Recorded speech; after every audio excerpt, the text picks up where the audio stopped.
Hey everyone, how you going today? It's Beks Thompson on Bribey Island, and it is a beautiful spring-like day, isn't it?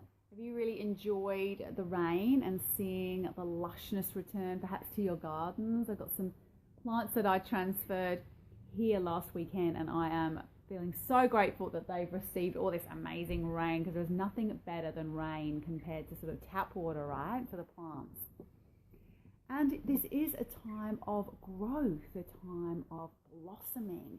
And so I want to give you some top tips today, because if you aren't managing your waste disposal systems in your body, then you are building up physical clutter, environmental clutter, and emotional clutter that is going to stop you from growing into this next phase of your life, whatever that means for you. And take a moment to really think about this. Now, imagine that you are a farm. Imagine you're a field. Yeah, no farmer is going to continue to grow the same crops year after year in the same soil. Yeah, if we keep doing the same things again and again, we're not going to get the same results. Things work for a while, and then we have to move on. No farmer is going to re-sow that field without first ploughing it over, turning that soil over, getting more air and oxygen in, breaking up any stagnation or heaviness. No farmer is going to plant those seeds if they haven't re-fertilized that soil or rotated those crops so that they're planting in new, fresh, fertile ground. And then you actually have to plant the seed, and then you have to water it, and you have to be consistent with that. Otherwise, this seed that you've planted is not going to grow. And this is very much about us too. We may learn a tool or technique or get some wisdom or find a way that works for us, and we stick with it even when we know it's stopped working. This might be behavior, this might be environment, this might be a job situation, it might be a relationship. What are you doing that has become a habit you are holding on to that you know is not contributing to your growth anymore? It's dead wood. It's dead wood. Because that is my first tip. You have to get rid of the dead wood. You have to clear out. You can't plant new crops in that field on top of the old crops. Yeah, we got to pull that stuff out. We've got to clear out the way. So what is it for you? Is it environmental clutter? We've had a great opportunity to clear out some environmental clutter because we moved house this year. Maybe you haven't moved house, but maybe you've got an area that you know you need to clear out. Are you sticking with a friendship or a relationship that you know is not serving you any longer?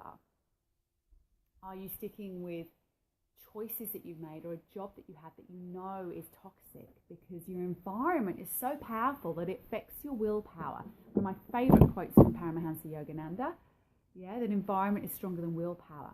When we clean up our environment, when we clean up the space around us and put ourselves in an environment that is more supportive and lifts us up, then it's far easier for us to continue to grow because we have the fertile soil in which to do that.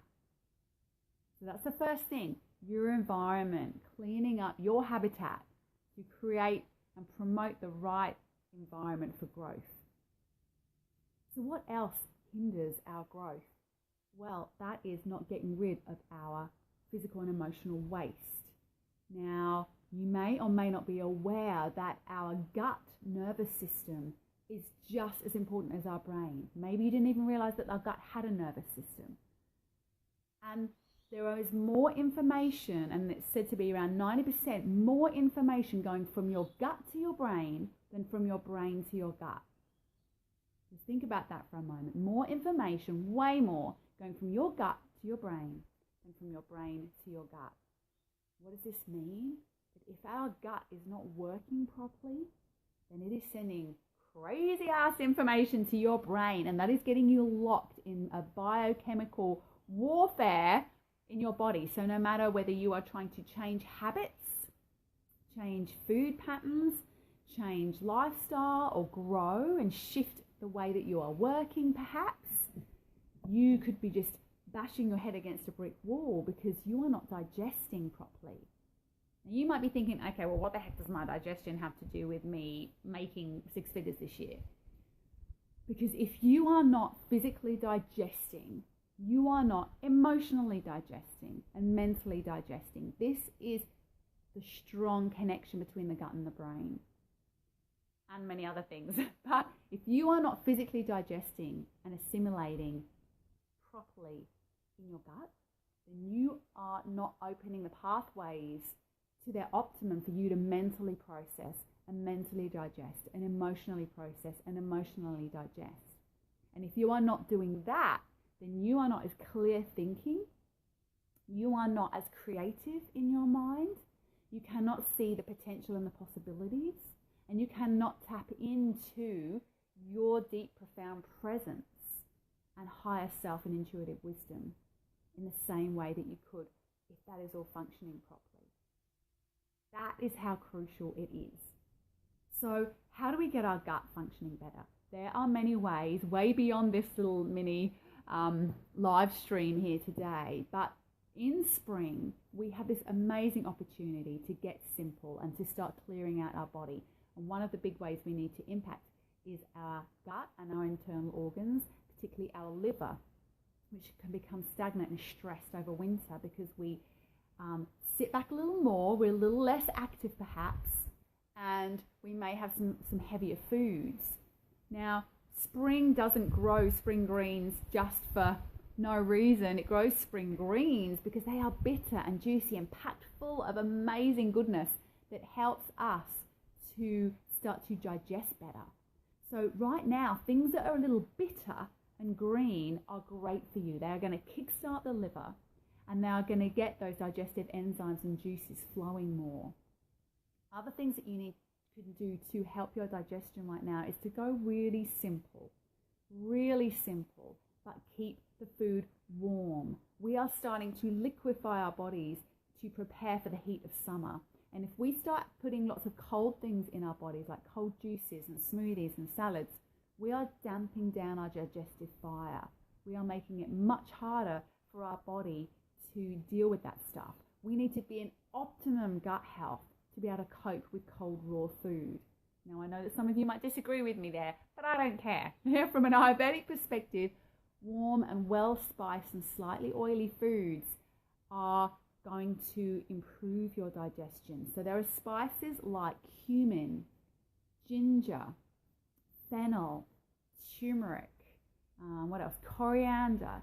These are all incredible spices that help your gut to digest, that warm up your digestive fire so that you can assimilate and process and digest the food that you are taking in, because you can put in whatever you want to your body, but if you can't digest it, if you can't assimilate it, it doesn't matter what you put in, right? So we have to put in food that is simple. So I'm talking back to the bitter greens, I'm talking soups and stews, I'm talking things like khichdi. So look that up if you're not sure what that is. It's a mung dal and rice sort of cooked up together dish, which is an Ayurvedic staple if you want to cleanse. And it's what the ladies at my retreat on Sunday will be gobbling up, and it's super yummy. This food needs to feel nurturing, but adding in these spices. Now, get a pen and paper right now, because I have a great tea for you, a very simple one that you can make that also starts to promote great digestive gut health. You ready? Now you've got about a litre of water, and you're going to just put half a teaspoon of fennel seeds, half a teaspoon of cumin seeds, nearly forgot, and half a teaspoon of coriander seeds.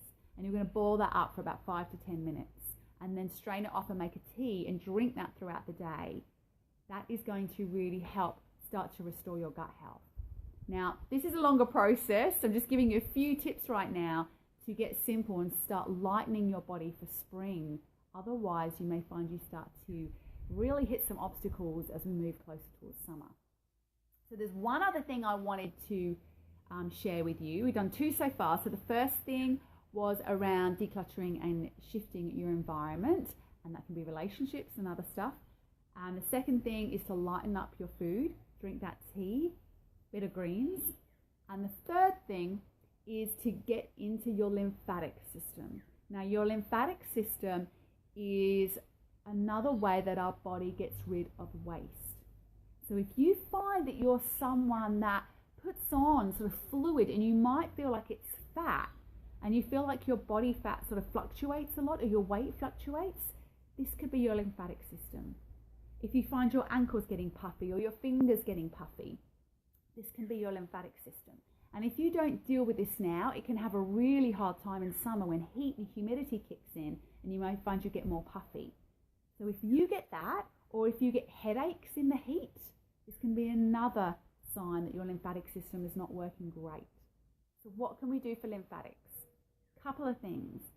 The things we've already talked about, movement obviously, cloves added into your food, and a little bit of black pepper are also good for helping the lymphatics work optimally. But another great thing is to do something called dry brushing. So if you get like a loofah or even a flannel, or you can get sort of special silk gloves, then you are massaging and circulating your lymph through your body, say before you have a shower, on dry skin. So how you do this is you circle around the joints, so around the elbows, around the wrists, and then you do strokes. Let's see if I can get my arm. You do broad strokes to your lymph nodes, which are in your elbows and your armpits, in your neck and in your groin and the back of your knees.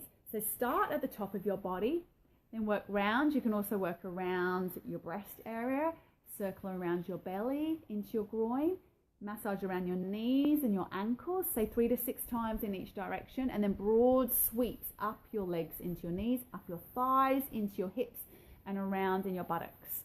So this can also help shift cellulite, which can be lymphatic drainage issues as well. Why is this important? Because we need to shift waste, and physical waste is on a par with emotional waste. And when we start shifting our physical waste, we are more able to shift our mental waste. And you may or may not be aware of how close the links are around our emotional health to our physical health. And obviously lymphatics are very linked to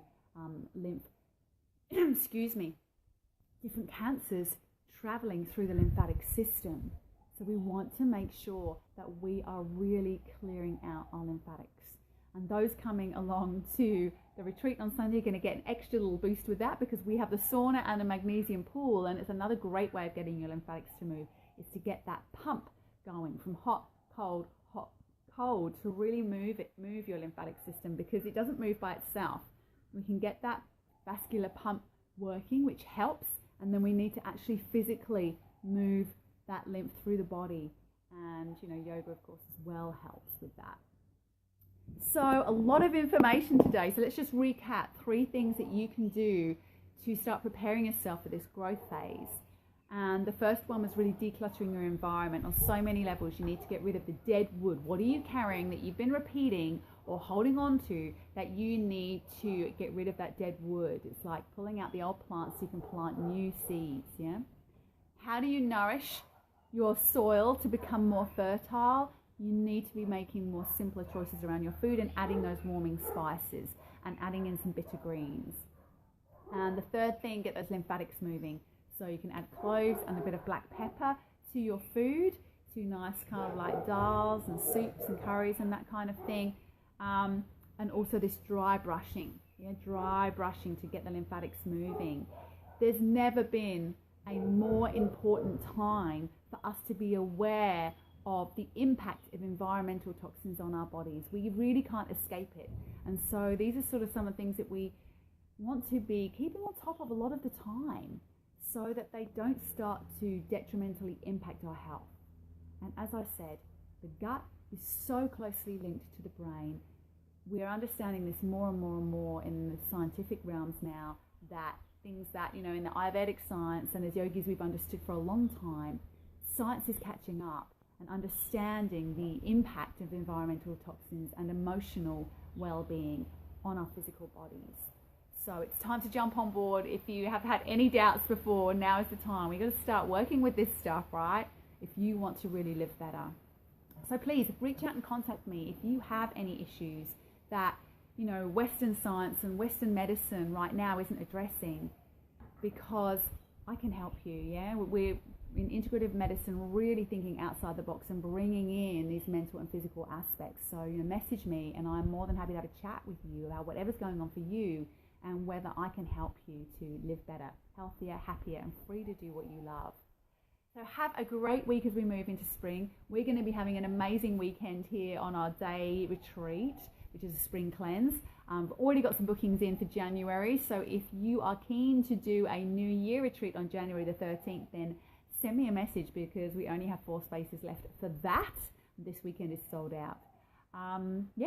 Have a great weekend wherever you are. Enjoy the rain, enjoy the sunshine, enjoy spring, and I'll see you soon. Blessings.